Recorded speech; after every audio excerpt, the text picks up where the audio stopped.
आप सभी का स्वागत है। ये है तो ये मैजापुर नहीं बनाएंगे चीनी सर मिल, सिरप से तो जो बिकेगा बलरामपुर 33 रुपए समूह की एक में। अच्छा यूनिट है। नहीं बनाएंगे तो बिकेगा यहाँ पर 35 रुपए डिस्टिलरी में। का प्लांट जो मल्टीफीड का आशय यह है कि जहाँ एक और इस डिस्टिलरी प्लांट को शुगर सिरप से यानी गन्ने की पेराई करेंगे और उससे जो सिरप बनेगा उससे इथेनॉल का प्रोडक्शन करेंगे। 1 कुंतल गन्ने में 8.5 लीटर इथेनॉल की रिकवरी होने की संभावना रहती है। डिपेंड करता है कि गन्ने की क्वालिटी कैसी है। और दूसरा जो इसका फीड है वह चावल है, यानी ग्रेन बेस्ड।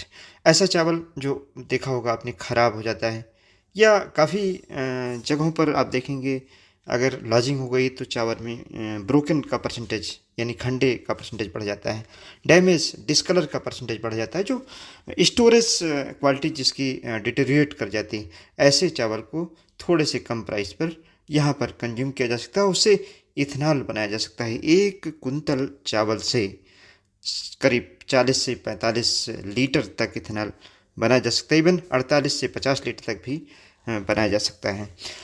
तो इस तरीके से ये दो फीड ऐसे हुए जिससे हम इथेनॉल का प्रोडक्शन कर सकते हैं, यानी शुगर सिरप से और दूसरा राइस से। फ़ायदा क्या है? अगर हम राइस ऐसे लगाते हैं तो ओवर प्रोडक्शन के केस में राइस के प्राइस कम हो जाते हैं, किसानों को नुकसान होता है। इसी तरीके से अगर हम शुगर केन ज़्यादा लगा देते हैं, शुगर के प्राइस कम हो जाते हैं, फिर केन प्राइस पेमेंट नहीं हो पाता है। तो इन दोनों समस्याओं को सॉल्व किया जा सकता है इस तरीके के प्लांट्स को लगा करके, जैसा कि गवर्नमेंट ने एक बहुत अच्छा पॉलिसी डिसीजन लिया है। और इससे शुगर के प्राइसेस और राइस के जो प्राइसेस हैं उसमें एक तरीके से कमी ज़्यादा कभी नहीं आएगी। ये एक ऐसी पॉलिसी है। फ़ायदा क्या है कि 2025 तक जो हमारा टारगेट है कि हम पेट्रोल में 20% तक इथेनॉल मिक्स कर देंगे, जिससे हमारा फॉरेक्स रिजर्व बचेगा। अब हम इसको कैसे करते हैं? ग्रेन का हम प्रोक्योरमेंट कर सकते हैं। यहाँ पर साइलो टैंक हैं इस प्रकार के, जिसमें 10,000 मीट्रिक टन, 2 साइलो टैंक हैं जिसमें 10,000 यानी 20,000 मीट्रिक टन और हम ग्रेन को प्रोक्योर करके रख सकते हैं। और इसी तरीके से हमने सीरे के टैंक यहाँ पर बने हुए हैं। उन सीरे के टैंकों में जो हमारा टैंक है उसको, उसमें सीरे हम रिजर्व कर सकते हैं, और यानी जो बी हैवी हम लेते हैं उसको रख सकते हैं। और दूसरा जो इथेनॉल प्रोडक्शन होगा उसके लिए टैंकर्स बने हुए हैं ये नहीं जिसमें हम बनाएंगे सर सिरप से तो इसका बिकेगा स्टोरेज 35 कर रुपए सकते में। हैं। प्रोटेक्टेड अच्छा उसको किया नहीं गया बनाएंगे तो है। बिकेगा यहाँ पर 35 आप ये रुपए देखेंगे में। पूरा प्लांट हमने यहाँ पर आपको दिखाने की कोशिश की है। आप देख सकते हैं कि ये प्लांट लगभग 500 करोड़ की लागत में बन रहा है और किसानों के लिए बहुत अच्छा है। इससे जब इथेनॉल को हम पेट्रोल मिलाएंगे तो पेट्रोल के प्राइसेस थोड़े से कम होंगे। और हमारे जो मेन मकसद है हम सभी लोगों का कि हमारे किसान राइस का प्रोडक्शन और शुगर का प्रोडक्शन जितना चाहें उतना कर सकते हैं, और उसका मार्केट प्राइस इससे कम नहीं होगा। इससे ये फ़ायदा होगा, किसान इस ओर प्रेरित होंगे कि ज़्यादा से ज़्यादा वो प्रोडक्शन कर सकें, डिस्करेज नहीं होंगे। गन्ने के साथ देखिए गोभी की खेती किसान कर सकते हैं, रबी का सीज़न है। और इसी तरीके से चाहें तो येलो सरसों, पीली सरसों लगा सकते हैं, फूल गोभी और पत्ता गोभी आप देख पा रहे हैं, चना लगा सकते हैं, मटर लगा सकते हैं, इवन मूली लगा सकते हैं, और जो हरी धनिया है इसको लगा सकते हैं। काफ़ी किसान ऐसे जो शिमला मिर्च भी लगाते हैं। कुछ किसानों ने केले की खेती भी की है। यानी गन्ने के साथ चाहे जो लगाएं, गन्ने से हम सीधा सिरप से एक तरीके से इथेनॉल बना देंगे। इससे हमको फ़ायदा होगा।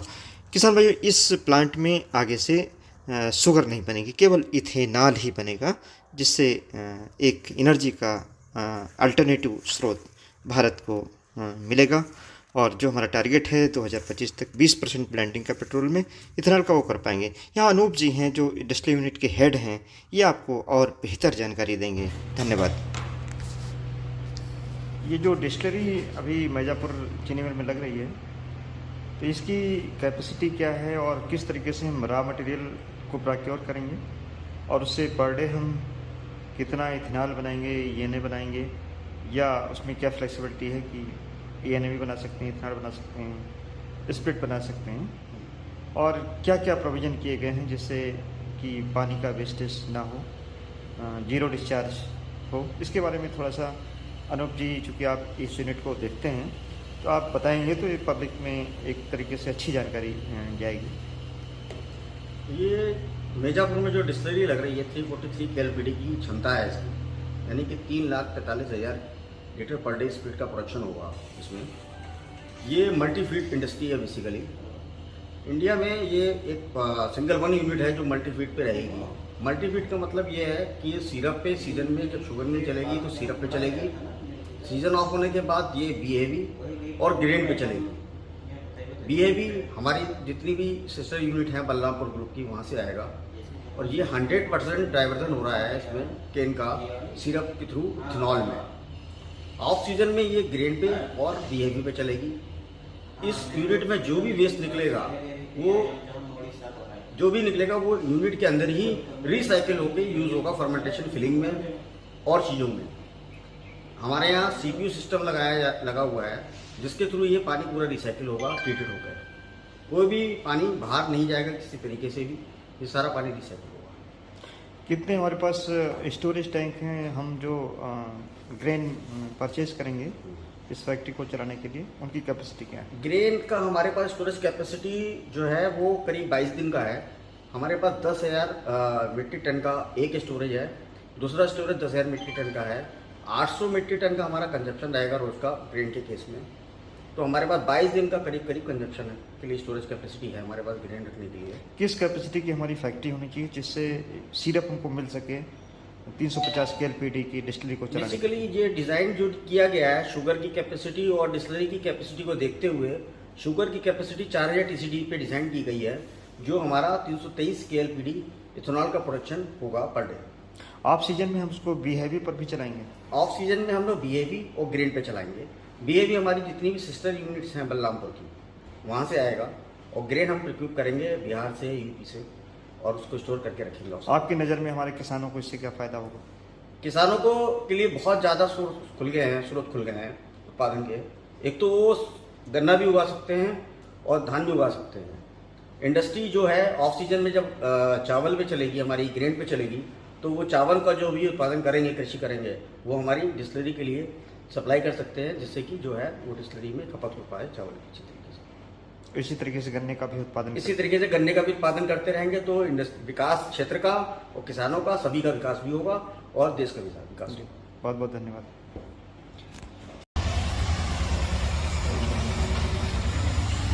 ये नहीं बनाएंगे सर सिरप से तो बिकेगा 35 रुपए में, और जो इथेनॉल बनाएंगे वो बिकेगा 63 रुपए में।